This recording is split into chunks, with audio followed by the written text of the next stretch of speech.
Hi guys, so we're about to practice one of my favorite rituals, and that is legs up the wall. And it is something that I believe everybody should incorporate into the routine of their day or the routine of their week at least, and spend a few minutes in this reclined, very, very supportive and therapeutic position for our bodies to be in.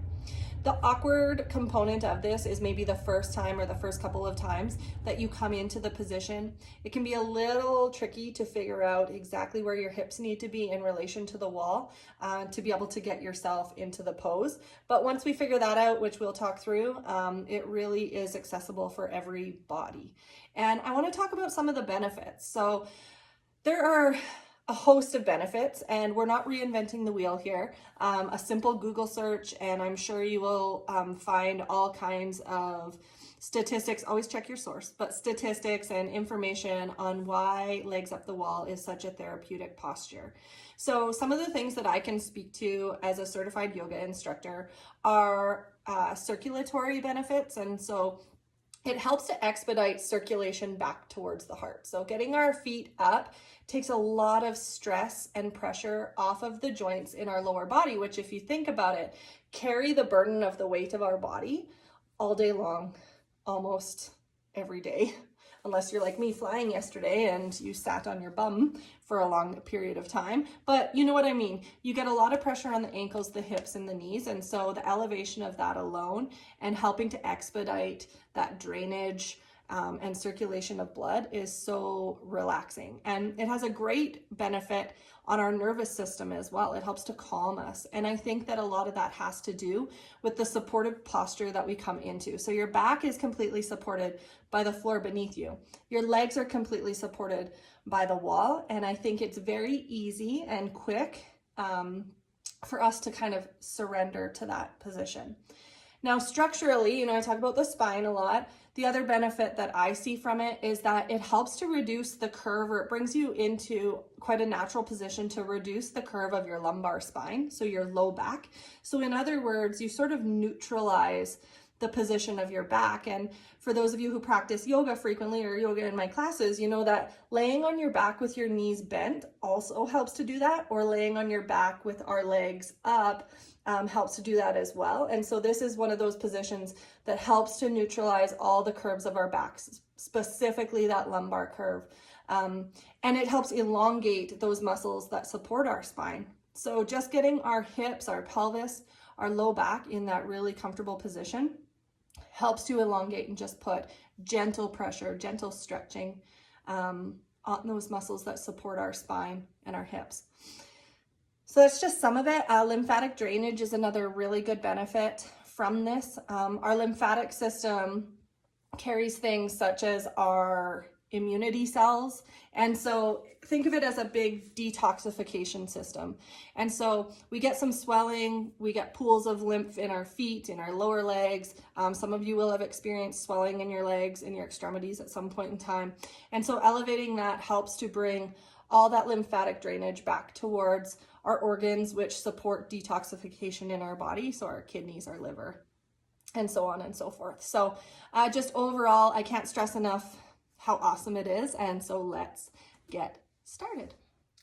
So for the most comfortable way to practice legs up the wall, I suggest laying your yoga mat down still so that you have the ability to lay on just a little bit of a protective barrier between you and the floor, whatever type of floor you are laying on. I also have a pillow. I like to put my head on a pillow in this position because my head tends to, just the natural curve of my neck, I always feel like my chin is lifted when I put my head to the floor. So lifting it up on a pillow just feels like a little bit more of a neutral position for me. You can take it or leave it. You do not have to use the pillow if you don't have one handy or want to. And just dress comfortably. So loose, comfortable clothing. We are going to move our legs a little bit once we're up here. So you don't want to be restricted, especially through your thighs and your hips, by wearing anything that's too snug. So just start sideways. So my sit bones are about in the middle of my mat, and I'm just going to move forward towards this long edge.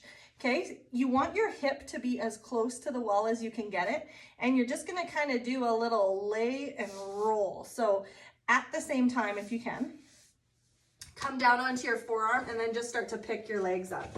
And you're gonna kind of have to wiggle your way around until you come into this position where your bum is hopefully possibly touching the floor, touching the wall. If it isn't, sit back up, maybe try that again, but ultimately get as close as you can here. If you want to use the pillow, go ahead and do so, and then you're just going to take your arms beside you, turn your palms up, take a couple of nice deep breaths in through your nose, close your eyes. See if you can fill up the whole front side of your body with your breath. So deep breaths to fill your belly. And try to relax your abdomen here, relax your shoulders, relax your face.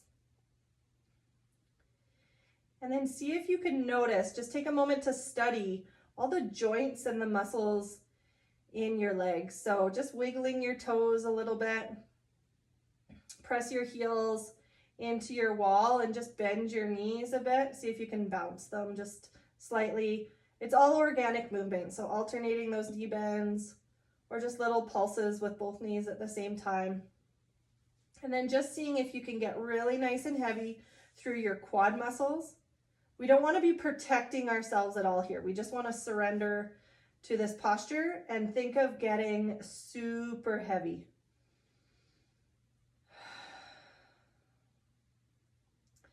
So I will say that you could stay just like this. You could spend 20 minutes breathing, relaxing, just keeping your legs elevated. And it's going to take you not long at all to come into a really calm and relaxing state. What we're going to do for the purpose of this video is go through a couple of movements that you can try once you're on the wall. So the first one we're going to do is to start to take our feet wider. So sliding our legs away from each other. And you might end up coming to a point where your legs hit a door jamb or a wall.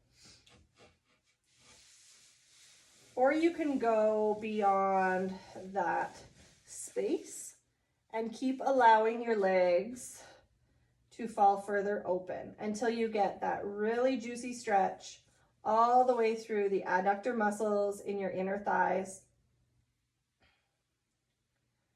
Think of heaviness. So try to relax your toes, relax your ankles, and let that natural rotation through your legs happen. So all the way up through your femurs and your knees and your shins. Gravity is going to start to bring everything forward and down, correct? So your toes, as they relax open, will start to point either up towards your head or maybe even down towards the floor, depending on the heaviness through your muscles and your flexibility. But just breathe. Try not to brace against the intensity of this pose. If it's too intense, just go back to where we were. Like I said, legs straight up is perfect position to be in as well.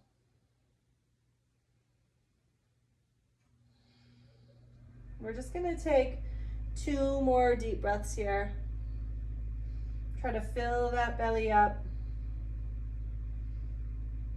And then sliding our feet back towards center. And you can take a hold if you want to of the outside of your knees. Give yourself a little assist to bring your legs back up. And again, coming back to that same starting position. Just give your knees a little shake again if that feels good. Give your toes a wiggle. Remind yourself to relax and be heavy.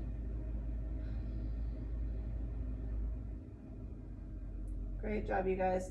Just take 1 more breath.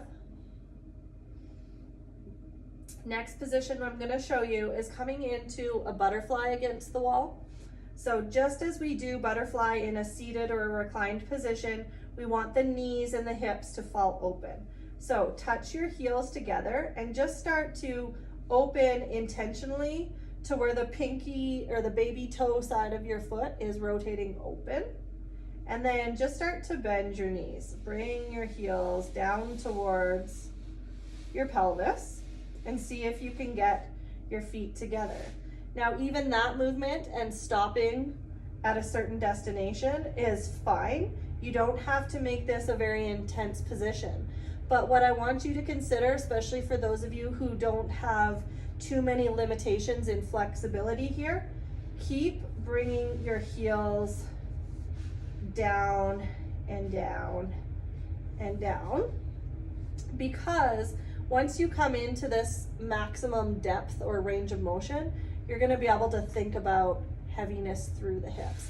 If I were to keep my feet lifted here, for me personally, I kind of have to brace against that. I have to clench my legs and kind of hold with my knees. To be totally heavy and surrender to it, my heels can come much lower. So just judge that amongst yourselves. You may notice a slight lifting through your tailbone, and this is a wonderful position to practice neutralizing and grounding down through your sacral spine, so that very bottom section of your spine. See if you can encourage your back to stay completely connected with the floor. And then just bring it all back to the focus of relaxing and breathing. See if you can soften your eyebrows. Just keep your eyes closed.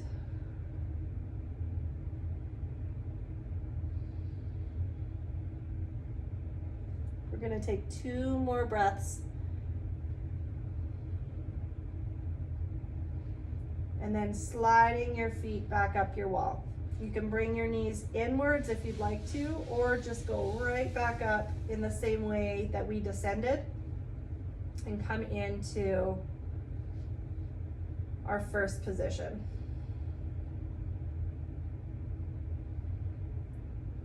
So I would encourage you guys to stay here for another 5 minutes or so. We always want to be really slow and methodical about coming out of this position. It does have the tendency to drop our blood pressure a little bit, and that's just due to the kind of the increase of circulation that's coming towards our heart, okay? Something else I'll show you just quickly for those of you that want to stay in the pose. Bending one knee at a time and coming into a jackknife position, as I'm demonstrating here, is really good for your digestive system. Brings everything down towards the belly, especially once your thigh becomes connected with your abdomen. It's also just really nice and relaxing for your knee. So for those of you who tend to have any pain in your knee, this is a good way to practice bending your knee. You could do that on both sides if you wish. Otherwise, just stay here, hang out. When you're ready to come off of the wall, pick one side to roll to, and you're gonna come into the fetal position, staying here for maybe 30 seconds to a minute before making your way back up to a nice and comfortable seat. And the way I always like to end legs up the wall, sometimes if I have space available, we do practice this in the yoga studio. Unfortunately, in our yoga studio, we're a little bit limited on space, as you guys know, for things like this. But when I do practice, I always have you come to a seated, cross-legged position with your back completely against the wall here. Easy pose. And just take a few moments to hang out in this posture. Same thing, just reminding you it's about that slow, methodical, intentional exit once we've been in the position of legs up the wall. So I hope you guys learned something there. This might have sparked some questions for you. If you had any trouble accessing the wall and you want some help with that, then reach out to me. That's what I'm here for, you guys. Ask any questions that you may have, and I hope you enjoyed that. Have a lovely day, evening, morning, whenever you're practicing, and take care. Namaste.